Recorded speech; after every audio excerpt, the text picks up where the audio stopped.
చిట్టా దామోదర శాస్త్రి గారి విరచితమైనటువంటి అమృతోత్సవ కథా వీధిలోని 7వ కథ అనుబంధం కథ ఏంటో చూద్దాం. మాంగళ్యం తంతునానేనా మమ జీవన హేతునా అంటూ పురోహితుడు అంతవరకు అంటున్నాడు. పురోహితుడు అంతవరకు తనకు కాబోయే జీవిత భాగస్వామిని సౌందర్యం గురించి తలమునకలుగా ఆలోచిస్తున్న రామానికి హఠాత్తుగా ఓ కలవరం బయలుదేరింది. పెళ్లి కూతురు తల వంచుకొని ఉంది. జీలకర్ర బెల్లం పరస్పరం తల మీద పెట్టుకున్న తరువాత గాని తెర తీయలేదు. అది సహజం కదా. ఇప్పుడు మంగళసూత్రం కట్టేస్తున్నాడు. ఇప్పుడు చూసి మాత్రం ఏమి లాభం అంటే పెళ్లి చూపులలో చూసినటువంటి పిల్లే ఇక్కడుందో లేదో అది తనకు తెలియలా. అందుకని కలవరం బయలుదేరిందన్నమాట. అయితే జీలకర్ర బెల్లం పెట్టేశాడు, మంగళసూత్రం కడుతున్నాడు. అప్పుడు చూడబోతున్నాడు. దానివల్ల ఉపయోగం ఏముంది ఇంకా అనిపిస్తుంది అన్నమాట. ఇంతకు ఈ పిల్లనైనా తాను పెళ్లి చూపులప్పుడు చూసింది. మొహానికి ఎక్కడ లేని అలంకారాలు చేశారు. పెళ్లి కూతురు కదా, అన్ని అలంకారాలు చేశారు. వాటిని అన్నిటినీ మనస్సులోనే తొలగించి అప్పుడు ఆమె ముఖాన్ని సరిపోల్చుకోవాలి. అమ్మయ్య, ఆమె తలెత్తి చూసింది. అనుమాన తమస్సులన్నీ ఆమె చూపుల కాంతికే పటాపంచలయ్యాయి. పెళ్లి చూపుడు అప్పుడు చూసింది ఈ విశాల నేత్రాలనే, అర్ధచంద్రుడు లాంటి ఆ నెన్నుదుటినే, ఆ నుదుటితో దాగుడు మూతలాడే ఆ ముంగురుల్నే. అంతలోనే ఆమె తల దించేసుకుంది. అంటే తను చూసిన ఆమె ఈమె అని అనుకున్నాడు. పెళ్లి చూపులో చూసిన ఆమె అమ్మయ్య అనుకున్నాడు అనమాట. మరి కన్యాదాత ఎవరబ్బా అనుకుంటున్నాడు. అనుకుంటూ రామన్ చుట్టూ చూశాడు. పిల్లనిస్తామని తమ ఇంటికి వచ్చిన రంగనాథం గారు అల్లంత దూరంలో ఎవరికో ఏదో పురమాయిస్తూ హడావిడిలో ఉన్నారు. అంత బిగ్గరగా పురోహితుడు వల్లిస్తున్న మంత్రాలు కూడా రామానికి వినిపించటం లేదు. ఇంతలో రంగనాథం గారు రానే వచ్చారు. రామం ఆయన వంకే చూశాడు. ఆయన చిరునవ్వు నవ్వాడు. రామం కన్యాదాత వంక ఓసారి చూసి వెంటనే రంగనాథం గారి వంక ప్రశ్నార్థకంగా చూశాడు. మరి ఆయన రోజున నా పిల్లనిస్తానని వచ్చారు కదా ఈ రంగనాథం గారు, వాళ్ళ కాళ్ళు గడిగింది ఇంకొక ఆయన ఏమిటి అని ప్రశ్నార్థంగా చూపు చూశాడనమాట. అప్పుడు వెంటనే రంగనాథం గారు ఏం చేశాడంటే ఒక్క క్షణంలో రామ మనస్సుని గుర్తించి నెమ్మదిగా రామన్ దగ్గరికి వచ్చి పక్కకు వచ్చి చెవిలో ఏదో చెప్పాడు. ఆ లాగున ఆ పెళ్లి తంతు ముగిసింది. ఆ తరువాత రామం ఎప్పుడు అత్తవారింటికి వెళ్ళిన కన్యాదాత కృష్ణమూర్తి గారు వచ్చి నాయనా బాగున్నావా, అమ్మగారు నాయనగారు బాగున్నారా అంటూ ఎంతో ఆప్యాయంగా పలకరిస్తూ ఉండేవారు. రంగనాథం గారితో తమ్ముడు అంటూ ఏవేవో కబుర్లు చెప్పి ఈ కృష్ణమూర్తి గారు వెళ్ళిపోయేవాడు. ఈ విషయాలన్నీ పురిటికి వచ్చిన సీతను చూడవచ్చిన రామానికి గుర్తు వచ్చాయన్నమాట. పెళ్ళైపోయింది, ఇప్పుడు ఆమె గర్భవతి, పురిటికి వచ్చిందనమాట పుట్టింటికి. ఇక్కడికి రామం కూడా వచ్చాడు. ఇప్పుడు ఆ పెళ్లి విషయాలన్నీ ఆయన గుర్తొచ్చినాయి. తాను వచ్చిన రోజు నుంచి 2-3 రోజులైనా ఇప్పుడు ఈ కృష్ణమూర్తి గారు కనిపించలేరు. ఇదివరకు ఎప్పుడు వెళ్ళినా కనిపించేవారు, మాట్లాడేవాడు కదా, బాబు బాగున్నావా, నాన్నగారు బాగున్నారా, అమ్మగారు బాగున్నారా అని పలకరించేవాడు కదా. ఇప్పుడు 3 రోజులైనా కనపడలా. ఆ మాట అడిగాడు భార్యను. ఆమె బాబాయికి అంటూ మొదలుపెట్టింది. మరి ఆమెను సరే అవును, ఆయన మీ నాన్నగారిని అంటే మామగారిని తమ్ముడు అంటారు కదా, మరి నీవు ఆ కృష్ణమూర్తి గారిని బాబాయి అంటున్నావేంటి పెదనాన్న అనకుండా అని అడిగాడు రామం భార్యని, సీతని. ఏమీ లేదు, వీళ్ళిద్దరికీ చిన్నప్పటి నుంచి స్నేహం, మా నాన్నగారికి కృష్ణమూర్తి గారికి దూరపు చుట్టరికం కూడా ఉంది. నేను చిన్నప్పటి నుంచి ఆయన బాబాయ్ అనే పిలిచేదాన్ని, అందుచేత అలాగే పిలుస్తున్నాను ఇప్పుడు కూడా అన్నది. అంటూ ఆయనకి ఒంట్లో బాగాలేదని పట్నం తీసుకెళ్లారట అని సీత కన్నీళ్లు పెట్టుకుంది. మరి చిన్నప్పటి నుంచి అనుబంధం ఉంది కదా. నిజమే, మరి పల్లెటూళ్ళలో మనుషుల మధ్య ఉన్న ఆపేక్షలు బస్తీ వాళ్ళల్లో కనిపించవు. ఎంతవరకు బస్తీ వాళ్ళు డబ్బు కోసం యంత్రాలలాగా పనిచేయడం వారికి అలవాటు. అయితే మనసుల్లో హాలాహలాన్ని మూసిపెట్టుకుని మొహాలలో అమృతపు నురుగుల కాంతులను పులుముకొని చిరునవ్వులు చిందించగలరు బస్తీ వాళ్ళు. సరే, అడ్రస్ తెలియక మనం ఎప్పుడైనా ఎవరినైనా ఫలాని వీధి ఎక్కడుందండి అని ఎవరినైనా అడిగామనుకో, అక్కడ సమాధానం చెప్పేవాడు కూడా మనకు దొరకడు. అంతదాకా ఎందుకు, పక్కబాటలో ఎవరున్నది పట్టదు. వాళ్ళు ఉన్నారా, తిన్నారా, ఊహు, ఇవేవి వాళ్ళకి అక్కర్లేదు. నన్ను ముట్టుకోకు నా మాలకక్కి అన్నట్లుగా కాలం గడిపేస్తూ ఉంటారు బస్తీ వాళ్ళు. ఈలాగున ఆలోచిస్తూ తన ఉద్యోగపు టూరు చేయరాడు రామం. అంటే చూసొచ్చాడు భార్యని, ఆ పురిటికి వెళ్ళింది కదా, చూశాడు. ఆ తర్వాత తన ఊరు వచ్చాడు అనమాట, ఉద్యోగం ఊరు. అప్పుడు ఇదంతా ఆయనకి ఆలోచిస్తూ ఉండగా ఈ ఊరు చేరాడు. మళ్ళీ ప్రతిరోజు మరి భార్యకు దూరంగా ఉన్నాడు కదా, అందులో గర్భిణీ కదా, పురిటికి వెళ్ళింది కదా, అందుకని ప్రతిరోజు ఉత్తర ప్రత్యుత్తరాలు జరుగుతూ ఉండేవి. అంటే ఇప్పుడు లేగా, అప్పుడు సెల్ ఫోన్లు లేవు కదా, అందుకని ఉత్తరం కోసం ఎదురు చూడటం సహజంగా జరుగుతూ ఉండేది భార్యాభర్తలు. ఈ ఉత్తరం మొదలుపెట్టి, అంటే ఇలాగన ఈ ఉత్తరం మొదలుపెట్టి 3 రోజులు అయింది. నీ అక్షరాలు చదవకుండా మా తమ్ముడు నిలవలేడా అని సీతను వాళ్ళ వదిన గారు ఎగతాళి చేస్తూ ఉండేది. అట్లా ఒకసారి ఉత్తరం రాసిందనమాట. మా వదిన గారు ఎగతాళి చేసింది, 3 రోజులైంది ఉత్తరం మొదలెట్టి, ఇంతవరకు అవ్వలేదు అని రామానికి రాసిన ఉత్తరంలో ఒకసారి సమాచారం అది. ఏమి రాయాలో తెలియడం లేదు, నేను మీలాగా చదువుకున్న దాన్ని కాదు అని ఇంకొక ఉత్తరం. ఇంకోసారి మా ఆవు కోడిదూడను వేసింది అని ఇంకొకసారి ఉత్తరం. అలా వచ్చాయి. అదన్నీ వారం రోజులకోసారో 10 రోజులకోసారో వచ్చాయి. అందులో కృష్ణమూర్తి గారి ఆరోగ్యం గురించి కానీ ఒక్క మొక్క కూడా లేదు. ఆయనకు ఎలా ఉందో ఆ వివరాలు రాయమంటూ రామం తన భార్య అయిన సీతకు రాశాడు.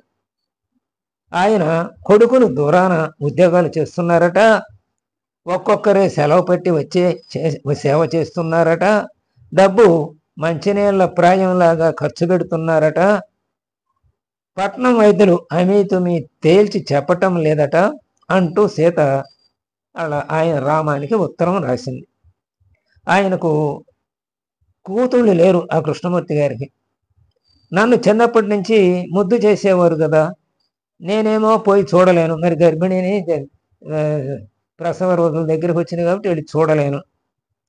ఆయనకు నెమ్మదించాలని మాత్రం 1000 దేవుళ్లకు మొక్కుకుంటున్నానని ఇంకొకసారి ఉత్తరం రాసింది. ఇంత వ్రాస్తుందే కానీ ఆ పట్టణంలో ఏ ఆసుపత్రిలో, ఏ వార్డులో, ఏ బెడ్డులో ఉన్నది రాయలేదు సీత. పోనీ తాను వెళ్ళి కృష్ణమూర్తి గారిని చూసే ప్రయత్నం చేద్దాం అనుకుంటే ఊరకే ప్రదక్షిణం చేసి వచ్చినట్లు ఉంటుందే కానీ ఫలితం ఏముంటుంది, అడ్రస్ తెలియకపోతే వెళ్ళి ఏం చేస్తాడు అని అనుకొని కృష్ణమూర్తి గారిని చేర్చిన ఆసుపత్రి వివరాలు రాయమని రామం మళ్ళీ సీతకి ఇంకొక ఉత్తరం రాశాడు. ఇంతలో అదృష్టం కలిసి వచ్చిందన్నట్లుగా రామానికి పట్నం ఆఫీసుకు బదిలీ అయ్యింది. తను చేసే ఊరు నుంచి ఇప్పుడు ఈ పట్టణానికి వచ్చాడన్నమాట ప్రమోషన్ మీద. పట్నంలో ఇల్లు దొరకటం కష్టం కదా, తనకు ఎలాంటి ఇల్లు కావాలో ఆఫీసు వాళ్ళకి చెప్పాడు. తాను కూడా ఇంటి కోసం ప్రయత్నించడం ప్రారంభించాడు. ప్రస్తుతం ఆఫీసు గెస్ట్ హౌస్లోనే ఉంటున్నాడు. అప్పుడు గుర్తుకు వచ్చింది రామానికి, కృష్ణమూర్తి గారు పట్నం ఆసుపత్రిలో ఉన్నారు కదా, పట్నంలో మరి ఎన్నెన్ని ఆసుపత్రులు, అలాగే ఎన్నెన్ని ప్రైవేటు క్లినిక్లు ఉన్నాయి కదా, మరి ఇంతకీ కృష్ణమూర్తి గారిని ఎక్కడ చేర్చారో. ఈ బదిలీ కారణంగా సీత నుండి రావాల్సిన ఉత్తరం ఆలస్యమైంది. మరి ఈయన చిరునామా రాయమని చెప్పాడు కదా, అందుచేత ఆమె ఉత్తరం ఇంకా జారలైన, మరి ఊరే మారాడు, ఇంకొక ఊరిలో వచ్చేసాడు. ఇక్కడ అడ్రస్ ఆయనకు తెలవాలి, ఆయన ఉత్తరం ఈయనకి అందాలి, అందుకే ఆలస్యమైంది. రాసిన సీత కృష్ణమూర్తి గారి అడ్రస్ రాసిందో లేదో అని మళ్ళీ ఒక అనుమానం. అయినా రామానికి ఇక మనసాగలేదు. ప్రతి సాయంకాలం నడకకు వెళ్ళినట్లుగా ఏదో వైపుకు వెళ్ళి ఇల్లద్దెకు దొరుకుతుందేమో అని ఎదురు చూస్తూ వెతుకుతున్నాడు.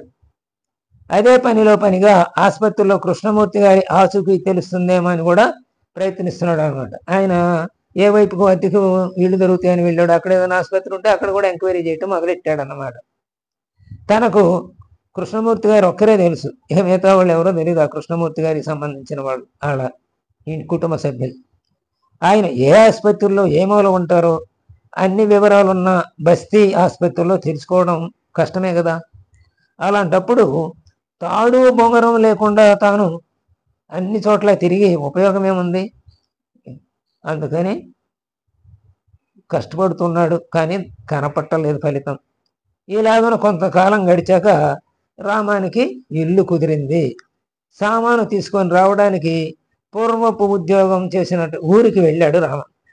సరే, అందాకే వెళ్ళాం కదా, మన అత్తగారి ఇల్లు కూడా అక్కడే దగ్గరే కదా అని అత్తవారింటికి కూడా వెళ్ళాడు. అక్కడ అంతా హడావిడిగా ఉన్నారు అత్తగారింటి దగ్గర. ఏంటంటే కృష్ణమూర్తి గారికి ఎక్కువగా ఉందన్నమాట, అంటే రోగం ఎక్కువగా ఉంది. ఆసుపత్రి వాళ్ళు లాభం లేదు, తీసుకువెళ్ళమన్నారట. ఈ వార్త తెలిసాకను అంతకుముందు సీతకు సన్నని నొప్పులు మొదలయ్యాయట. ఈ హడావిడిలో ఆ నొప్పులు ఆగిపోయాయట. ఇంట్లోని పెద్దవాళ్ళు కృష్ణమూర్తి గారిని చూడటానికి వెళ్ళారట. అప్పుడు వెళ్ళాడు రామం అత్తవారింటికి. ఆ సమయంలో రామానికి ఏం తోసలేదు. సీత ఏడుస్తూ ఉంది. మరి అటేమో పురిటి నొప్పులు, ఇటేమో తన చిన్నప్పటి నుంచి అల్లారు ముద్దుగా చూసుకున్నటువంటి కృష్ణమూర్తి, అందులో కాళ్ళు గడిగిన ఆయన. మరి ఆమె ఏడుపు మరి కృష్ణమూర్తి గారి కోసం లేకపోతే పురిటి నొప్పుల వల్ల తెలియలేదు రామానికి. సీతను వదిలి తాను వెళ్ళలేకపోయాడు. తనకు కృష్ణమూర్తి గారిని చూడాలనే ఉంది. అంతలో సీత నొప్పుల వార్త విని అత్తగారు మామగారు పరిగెత్తుకొని వచ్చారు. మళ్ళీ ఆ కృష్ణమూర్తి గారిని చూడటానికి వెళ్ళారు కదా, ఈ నొప్పుల వార్త విని వచ్చేశారు. మీరెప్పుడు వచ్చారు అని రామాన్ని పలకరించారు, అల్లుని పలకరించారు అన్నమాట.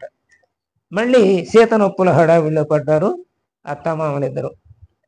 కానీ కాస్త ఊపిరి పీల్చుకున్న తర్వాత కృష్ణమూర్తి గారిని చూసి వస్తారా అన్నారు. అంటే తమ అల్లుడిని అప్పుడు అడిగారు అనమాట, మీరు కూడా వెళ్ళి కృష్ణమూర్తి గారిని చూసి వస్తారా అని. ఇంతలోకే మంత్రసాని కబురు వెళ్ళింది, పురిటి నొప్పులు వచ్చినాయి కదా సీతకని. పురిటిగా సర్దుతున్నారు, వేడి నీళ్లు కాస్తున్నారు. అమ్మ ఎప్పుడు పురుడు వస్తుందో ఏమో అంటున్నారు పెద్దవాళ్ళు. రంగనాథం గారు రామాన్ని తీసుకుని కృష్ణమూర్తి గారి ఇంటికి వెళ్ళారు. ఇక్కడ ఇదంతా ఆడవాళ్ళు చూసుకుంటున్నారు. ఇక్కడ ఈ పురిటి గది సంగతి, ఆ పురిటి ఏర్పాట్లు అన్నీ. రంగనాథం గారు అంటే మా అల్లుడిని రామాన్ని తీసుకుని కృష్ణమూర్తి గారి ఇంటికి వెళ్ళాడు. అక్కడ హడావుడి తారాస్థాయిలో ఉందన్నమాట. ఆయనకు మళ్ళీ స్పృహ వచ్చింది. ఎదురుగా రామం కనిపించాడు. ఆ కృష్ణమూర్తి గారు రామాన్ని చూసి నవ్వారు. అయితే నోట మాట రాలేదు ఆయనకి. నిన్ను గుర్తుపట్టారయ్యా అన్నాడు రామంతో రంగనాథం గారు. మరి నవ్వాడు కదా, ఓహో గుర్తుపెట్టాడు అనమాట మా అల్లుడిని. ఆయన కళ్ళు కడిగింది ఆయనే కదా, ఆ కృష్ణమూర్తి గారు కదా. కృష్ణమూర్తి గారు ఇప్పుడు రామాన్ని గుర్తుపెట్టాడు అని చెప్పి రామం గారి మామగారు రంగనాథం గారు చెప్పారు రామంతో. అంతవరకు ఎవరిని చూడలేదంట. ఆయనే మళ్ళీ స్పృహ వచ్చిన ఇప్పుడే మొట్టమొదటిగా రామాన్ని చూశాడు అనమాట ఆయన. మళ్ళీ ఇంతలోనే మగత వచ్చేసింది ఆయనకి, ఆ కృష్ణమూర్తి గారికి. కాసేపటికి అన్నారు, పట్టండి పట్టండి, దింపండి దింపండి అని. కేలంటే పూర్తిగా నిష్క్రమించింది ఆ ప్రాణం కృష్ణమూర్తి గారి శరీరంలో నుంచి అనమాట. అసలు తాను ఆ ఊరు ఎలా వచ్చాడు, అప్పుడే రావటమే, అదే సమయంలో రావడం ఏమిటి, కృష్ణమూర్తి గారు పోవై సమయానికి వచ్చాడు కదా. మరి అబ్బా ఆయన ఎంత మంచివాడు. ఆ కృష్ణమూర్తి గారి నవ్వు ఎంత ప్రసన్నంగా ఉంటుంది. అది అంతకు ముందు లేదు, ఆ తర్వాత ఆయన లేడు. అదంతా గుర్తొచ్చింది ఇప్పుడు రామానికి. ఆయన ప్రసన్నమైన చిరునవ్వు అది. ఆనాడు కన్యాదానం చేసినప్పటి నుండి ఆయన ఆప్యాయతకు అంతులేదు. అంటే రామం కృష్ణమూర్తి గారి దగ్గర నుంచి అంత ఆప్యాయతను పొందాడనమాట. ఆహా అనుకుంటూ తిరిగి వచ్చాడు రామం. ఆ తరువాత సీతకు పురుడు వచ్చింది. మగ పిల్లవాడు, కృష్ణమూర్తి గారే పుట్టారు అని అంతా భావించారనమాట. అంటే ఆ కృష్ణమూర్తి గారు తన పిల్లలాగా చూసుకున్నటువంటి సీతకు అక్కడ కృష్ణమూర్తి గారు తన శరీరాన్ని వదిలి ఆ జీవాత్మే ఇక్కడ సీత గర్భంలోని ఆ శరీరంలో ఆ పసికందులో ప్రవేశించిందన్నమాట. అంటే అనుబంధం అంటే అంత గొప్పగా ఉంటుంది. అనుబంధం అది చెప్పలేనంతటి తీయదనాన్ని ఇస్తుంది. అటు ఆత్మానుబంధమైన అంతే, శారీరక అనుబంధమైన అంతే. అయితే శారీరక అనుబంధం తాత్కాలికమే, ఈ శరీరం ఉన్నంతకాలమే. మహా అయితే ఇట్లా ఇంకో జన్మ 2 జన్మలో అట్లా రావచ్చు కూడా. ఇప్పుడు ఈ కృష్ణమూర్తి గారే ఇక్కడ పుట్టాడు అని చెప్పుకుంటున్నారు కదా, ఆ ఆప్యాయత వలన అనుబంధం అలా కొనసాగుతుందని చెప్తున్నారు. అందుకే ఆయన నిష్క్రమించటం, ఇక్కడ సీతకు పురుటి నొప్పులు వచ్చి సీత మగ పిల్లవాడిని కనటం, ఆయనకి కృష్ణమూర్తి గారి పేరు పెట్టడం, ఆయనే ఇక్కడ పుట్టాడు అనుకోవటం, అది అంతా అనుబంధానికి సంబంధించిందే కదా. అందుకని అనుబంధం అని చక్కని మగుటాన్ని ఈ కథకి పెట్టారు చిట్టా దామోదర శాస్త్రి గారు. స్వస్తి.